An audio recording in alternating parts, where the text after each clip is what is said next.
Shalom, shalom. C'est une joie, c'est un réel plaisir de pouvoir encore une fois de plus être une voix par laquelle le Saint-Esprit doit utiliser pour dire un ou deux mots qui peut apporter une transfiguration, une transformation dans la vie de quelqu'un. Je vous souhaite encore la bienvenue dans la communauté ecclésiastique du salut. Et bien aimé, aujourd'hui je veux parler d'un sujet, la loyauté. C'est l'élection de Trump qui m'a inspiré de ça. La loyauté, la confiance et la loyauté. Voyez-vous, la plupart du succès ne sont pas le résultat d'un travail acharné. Bien que le travail acharné est un maillon essentiel, est un principe essentiel du succès. Mais la plupart du succès dans la vie est fonction de la confiance et de la loyauté. Fonction de la confiance et de la loyauté. Dans tous les domaines, les personnes de confiance graviront toujours tous les échelons du succès. Je dis bien dans tous les domaines, les personnes de confiance graviront tous les échelons du succès. Vous n'êtes pas peut-être qualifié pour certains postes, mais ceux qui ont la plateforme peuvent vous faire confiance et vous introduire dans leur réussite. Mais la question est celle-ci. À 1000 $. La question est celle-ci. Est-ce qu'on peut te faire confiance? Toi, me répondre. Est-ce qu'on peut te faire confiance? Toi qui m'écoutes. Es-tu une personne loyale? Est-ce qu'on peut vous faire confiance? Êtes-vous une personne loyale ou quelqu'un qui peut trahir ceux que Dieu utilise pour être une bénédiction dans leur vie? Ou ceux que Dieu utilise pour les élever, pour leur donner une visibilité quand les choses ne vont pas bien,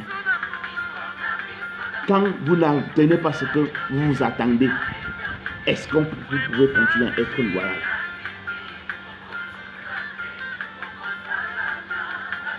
Est-ce que quand les choses se compliquent, est-ce que vous gardez votre loyauté? La plupart des temps, les gens se retrouvent dans une stagnation perpétuelle en raison de leur propre trahison de confiance et de leur déloyauté. Si tu es une personne qu'on ne peut pas faire confiance, une personne déloyale, bien aimé, tu vas tourner en haut. Tu ne peux pas gravir les échelons du succès dans ta déloyauté. Tu vas tourner en haut. La vérité, c'est que personne ne peut réussir seul. Mais toute personne qui réussit est parfaitement consciente des dangers de s'entourer d'individus indignes de confiance et peu loyaux. Des personnes apparentes. Que quand les choses vont se compliquer, ils sont déjà du côté du camp adverse. Il y a des gens que si vous faites confiance, vous allez oublier. Des gens que vous faites confiance quand vous serez sur la croix, ils vous laisseront tomber. N'en parlons pas quand ils n'obtiennent pas ce qu'ils veulent. Quand ils ne parviendront pas à obtenir ce qu'ils veulent. Mais lorsque vous ressusciterez, ils voudront faire partie de votre chaîne, de votre nouvelle face. Cela ne fonctionne pas de cette façon, bien aimé. La confiance ne s'établit pas de cette façon. Ah, le fameux tronc. Le fameux tronc. Faites des recherches, bien aimé. Informez-vous, bien aimé. Le fameux tronc, le fameux tronc. Voyez-vous, alors que le président élu, Donald Trump, traversait sa saison de persécution politique, de certaines personnes qui travaillaient dans son administration pendant son premier mandat se sont retournées contre lui. Démontrant quoi? Leur manque de loyauté. Démontrant qu'ils étaient des personnes à qui on ne pouvait pas faire confiance. Voyez-vous, quand un politicien comprendra mieux ce que je suis en train de dire, des personnes à qui un président met autour de lui quand il gagne un mandat, c'est des personnes qui font confiance à ces personnes. Et j'ai appris, bien aimé, j'ai appris, une personne destinée à la grandeur surmontera tous les obstacles, même l'assassinat, pendant qu'il accomplit son mandat divin. Apprenons de cela, sinon nous allons apprendre à nos dépens. Vous pensez que le manque, quand on a voulu tuer Trump, qu'est-ce qui a bougé sa tête pour que la balle passe là de côté et prenne l'oreille? Dieu est dedans. Dieu est dedans. Dieu est dedans. Quelqu'un va me dire, où est Dieu là-bas? Je lui répondais, Trump est le plan parfait de Dieu pour la mutation qui est en cours dans le monde. Suivez les actualités. Sauf si quelqu'un est aveuglé. Vous conviendrez avec moi que le monde est dans une mutation. Et Trump est le plan parfait de Dieu dans cette mutation-là pour établir sa volonté. Ah oui. Pour établir la volonté de Dieu. Et Dieu l'a toujours fait. Regardez l'histoire biblique, Dieu l'a toujours fait. Dieu a utilisé Pharaon pour exaucer le rêve qu'il a donné à Joseph quand il était petit.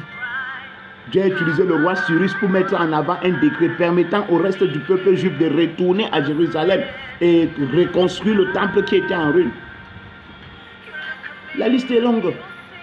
Il a utilisé le roi Antazazès, si j'ai bonne mémoire, il a un nom un peu de ce genre, Antazazès, un nom de ce genre, pour fournir des recommandations, des ressources et des connexions nécessaires à la reconstruction par Néhémie du mur brisé de Jérusalem. Et nous devons comprendre, et lorsque Dieu donne à une nation un dirigeant pro-église, le but n'est pas qu'il devienne une voix prophétique. Non. Le but n'est pas qu'il soit pasteur ou bien évangéliste. Non. Le but qu'il soit une couverture politique pour des voix prophétiques. Pour qu'elles fassent tout leur possible pour proclamer la vérité de la parole de Dieu. Et moi, je pense qu'il est préférable d'avoir un roi Cyrus à la tête d'une nation qui favorise la cause juste de Dieu que d'avoir un Jézabel qui tue les enfants, sacrifie les enfants à leur Dieu, à l'avortement, des relations contre nature. Mais vous verrez que Trump, avant d'arriver au pouvoir, dit qu'il ne peut pas entendre ce genre de choses pendant son mandat. Il n'y a pas d'avortement, il n'y a pas de relation contre nature avec lui. Il a menacé toutes ces grandes organisations de santé, l'OMS, le nom ne me vient pas dans la tête. Il a dit qu'il ne peut pas comprendre les pandémies ou bien les quoi pendant son mandat. Parce que c'est que les Covid, tout ça, c'est des choses fabriquées en laboratoire. Il a déjà nommé quelqu'un pour s'assurer que ces choses ne se passent pas pendant son mandat.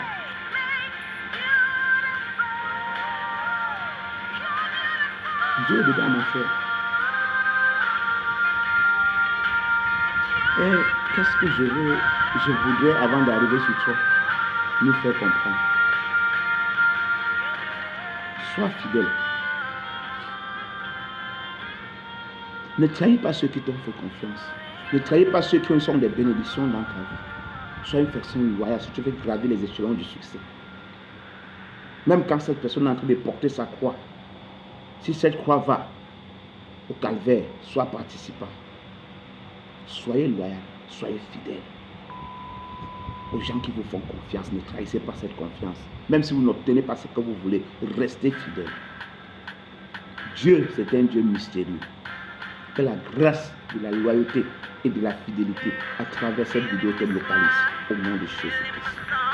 Shalom.